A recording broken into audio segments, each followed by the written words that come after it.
Well, I'm John Orsini. I'm the Chief Financial Officer at Northwestern Medicine, based in Chicago, $11 billion in revenue, and a research-intensive academic medical center with about 10 regional hospitals throughout Chicago. We have a relationship with the Feinberg School of Medicine, which does more of the basic research in the pharma.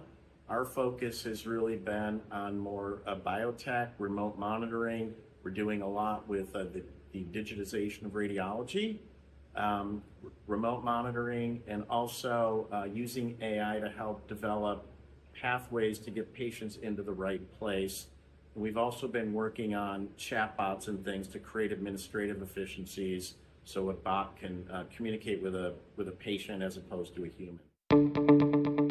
We have a large workforce that is doing a lot of administrative activities, scheduling, registering, billing, denials. A lot of that activity can be automated. Also in the financial administrative services, payroll, accounts payable, general accounting, there's a lot of efficiency opportunities in that realm.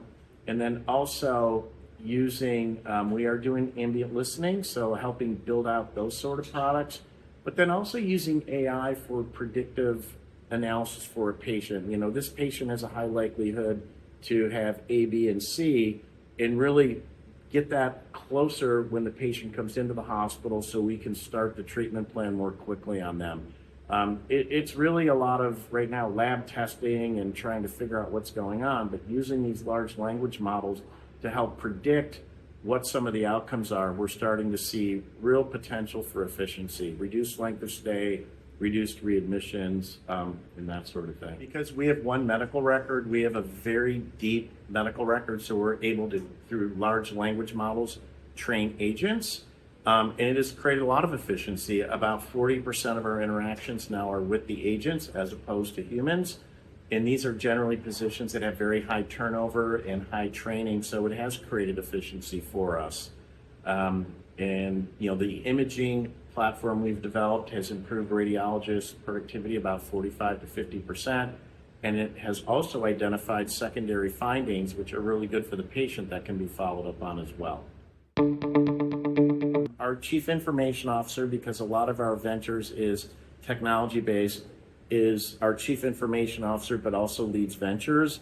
We have a team under him with an attorney and a couple business development financial folks to help evaluate projects. We also have set up an innovation studio. One of our board members, it's the Mansueto Innovation Institute. We've got a floor that's built out so emerging companies can actually spend time with us to build out their companies. In terms of innovation, we are also embarking on an accelerator methodology. We've been working with Techstars, primarily in Chicago. We have an innovation lab where we bring these emerging companies in. We get a small investment. They get to work with our staff and also bounce the ideas off some of the hospitals to test the concept. I think over time we'll continue to expand it. We're starting to see success, and we made a small bet, but I think with what we're seeing, we're going to start to expand that quite a bit.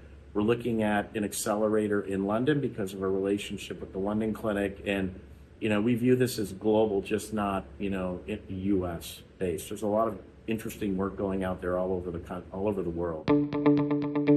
We have invested in ventures and innovation really over the last 6-7 years, right before COVID. COVID slowed it down a bit. We have a $50 million innovation fund where we will invest in small, early stage startups. We don't do as much pre-seeding. We do a little more A and B because we want to make sure that the companies develop. The best way for small companies is to really just start to develop relationships with the larger systems and really understand what problems they're trying to solve. Our whole thesis is we want to work with people that are going to help us solve the problems that we already have in healthcare and create those efficiencies. We're not really just looking at new companies and say, hey, this is an interesting investment.